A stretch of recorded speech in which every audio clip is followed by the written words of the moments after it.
best son, Dr. Jack's on Jay's dick. A little Bo Peep, Cole lost her sheep, and Rick Van with the fella hella sweet.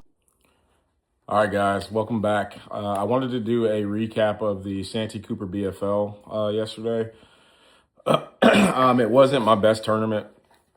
I feel like Santee Cooper's had my number for a mini year now, and I got to figure that place out. The day started out pretty close to what I thought it was going to start out, really slow, extremely slow fishing, fishing some of the ditches that are what we're running into the flats, and fishing some of the backs of the pockets to see if some of the spawners that were there when we had the warm weather had moved back up into those into the spawning zones.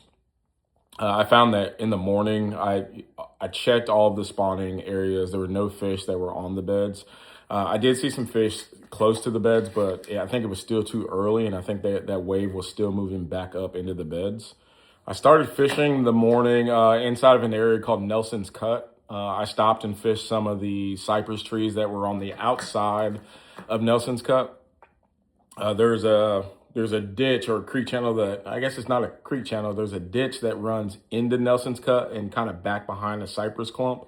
The thought there was any of the fish that were spawning inside of Nelson's Cut, my assumption is that they would hit the ditches. They wouldn't go far from the area, but they would hit the ditches and kind of sit there. Some of the big females and maybe even some of the bigger males would sit in the ditch, wait for more stable weather, and then move back up into the spawning areas. That was the assumption that I made when the cold front had come in last week. So I determined instead of running down to the lower lake that I would stop inside of Nelson's Cut. So first thing in the morning, we pulled into Nelson's Cut from the outside, fished some of the outside cypress trees, didn't get bit, didn't see fish. And with Major League Fishing, we have the 3-hour scope rule. So I wasn't able to see if there were fish sitting down in the ditch. What I did notice, though, that was a little bit different. I didn't go all the way into Nelson's Cut at all during practice, but what I noticed is that about a third of the way in, I started seeing a lot of grass, and it was the like mucky snot grass, and to me it wasn't conducive for bass. I don't think that the bass were sitting or relating anywhere to that. So we moved through there pretty quickly. In the middle of Nelson's Cut, there's a bunch of cypress. In my mind, this is where fish would kind of pull back from. If they were spawning up on the edges, they would kind of pull back to the cypress or the ditch. The cypress was first, so I figured we fished the cypress. Never really could find a fish in there. Never got bit. Never saw anything that looked good for bass. I think it was just one of those deals. Like I don't think I could locate the fish quick enough. But also, it was weather related. So there was a cold front that had come in. We had a week of 80s, and then a cold front had come in and took the overnight lows into the 40s and lower 50s. So it cooled the water off a decent amount. So that moved the fish that I had located, and I knew that was going to happen. I didn't go back to practice on Thursday because that's the day that the front had come in. And then Friday, the first day after the front had come in, I figured the lake would be all over the place, and anything that I found on Friday probably wasn't going to hold for Saturday anyway. Just it was all over the place with the weather, and I assumed the fish would be all over the place. So I fished Nelson's Cut first thing in the morning. I never did find any fish. So I ran out of there and I fished. There's a small cove just to the left once you get into Potato Creek. So I did fish that for a little bit on the outside. I never caught a fish, never got a bite. And by this point, it was about 9:30, and I decided to make the run into the back of Waibu. We ran all the way clear to the back of Waibu. I'll kind of put the location up here, but I ran clear to the back of Waibu, and there were some cypress trees that I wanted to hit. I checked the cypress right at the base of them. I never did see any fish, any spawning fish. So that was about 10 o'clock. I decided to make the transition over to the docks. The sun was up. It was starting to warm. I figured if the fish were anywhere, they would probably be on these docks that were in the back of Waibu. I would fish those on up. So I went to the docks. Initially, did not get bit. I ended up rolling in between the docks and started seeing beds that I had not located the day that I went there in practice. The beds I thought were empty, but as I was going up to take a look at some of the beds, I started seeing males figure eighting. They were going in and out of the bed, not really locked down. They were just kind of moving around. And I never could get them to bite. I threw everything that I had, all of the traditional bed fishing techniques. I tried it all. I never did get any of the bed fishing fish to commit to anything I was throwing. I finally got bit on a dock. I threw a wacky rig up in the front. I was actually heading between the docks. Any of the bird posts is where I was finding the beds. They were right at the base of the bird post or just on the side of the dock. I threw a wacky rig right in front of a dock, just as a blind cast as I was coming through it, just so I could fish in between the docks and where the bird post was. And I got bit. I felt some heavy weight. I set the hook, and it ended up being a good one. It was probably north of 3.5, 4 pounds. There was just a miscommunication between my co-angler and myself regarding the net. We did have 2 opportunities to get the fish in the net. Unfortunately, on the second opportunity, the fish dug again and then jumped about 10 feet from the boat, pulled some drag, and spit the wacky rig hook.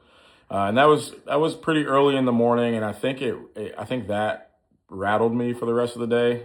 I just wasn't in it after that. After having a tough day, losing what would have potentially, in my mind, been a day starter. Getting that fish in, I think would have shaken me up, like woken me up, got the adrenaline going, and I think I would have had a little bit more energy fishing those docks. I was defeated after losing that fish, and so I decided to leave the area.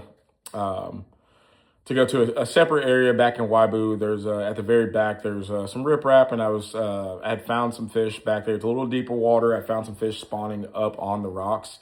Went back there, never did see a fish on a bed.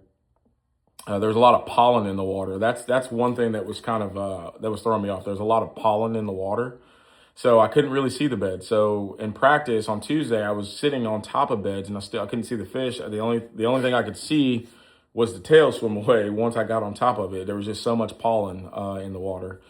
But anyway, so I get back to the back. I fish this riprap bank. It's at the very back, and never did get bit. So I ran out of there. I don't know the area, but it's under a bridge right there by the power lines. I went back there. I had some fish on bed back there. I rolled back. It was later in the day. My assumption is those fish had come back up and their anglers had gone back there and caught them. They were decent. I would probably say they were 2.5 to 3 pound category. But I went back and the beds were empty. There were no fish roaming. So my assumption is that another angler actually went in and caught those fish. So I gave that about 20 minutes, just riding around the shallows looking for any spawning fish. I did give it a few minutes looking for any roamers just out from the beds, and I just never did get bit in there. So I ran back into where I ran, not where I started, but where I ran to in the back of Waibu. I went back in there, went right to that dock. I decided to throw a couple times at that dock. I never did get bit. So we ran out of Waibu back to the front of where Potato and Waibu meet, and I was going to stop and fish, and then we had roughly 2 hours left of the day. I decided to run back into Tawcaw Creek where we launched from and just fish the docks inside of Tawcaw, hoping that we could get 1 or 2 or 3 quick bites. It never did shake out the way that I wanted it to. I think that cold front had come in and relocated a lot of the fish that I had found in practice. And I never could adjust to them during the tournament. So it ended up being a really bad tournament for me. So it dropped me from 5th place down to 25th place. The blank at Santee Cooper hurt me a little bit, dropped me about 20 places. I'm still feeling pretty good about what the rest of the season has. We have Hartwell, then we have Clarksville, and then we're back on Lake Murray for the Super Tournament.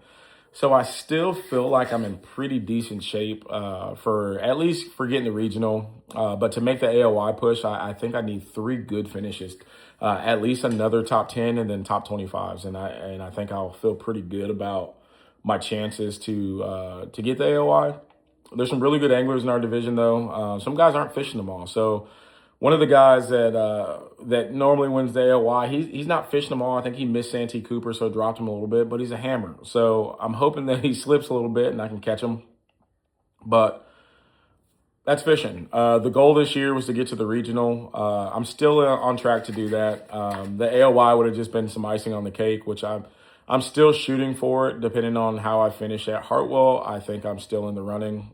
So there you have it. That's a breakdown of the Santee Cooper BFL on Saturday. Santee Cooper kicked my butt. It always does. I have to figure that place out. That blank really hurt, but it's still a long season. We're only 2 events in. We have 3 places that I really enjoy fishing coming up. So I still feel pretty good about my odds to make the regional, and I still feel okay about having a run at the AOY. Thank y'all for tuning in, and hopefully the next tournament we have some better things to talk about.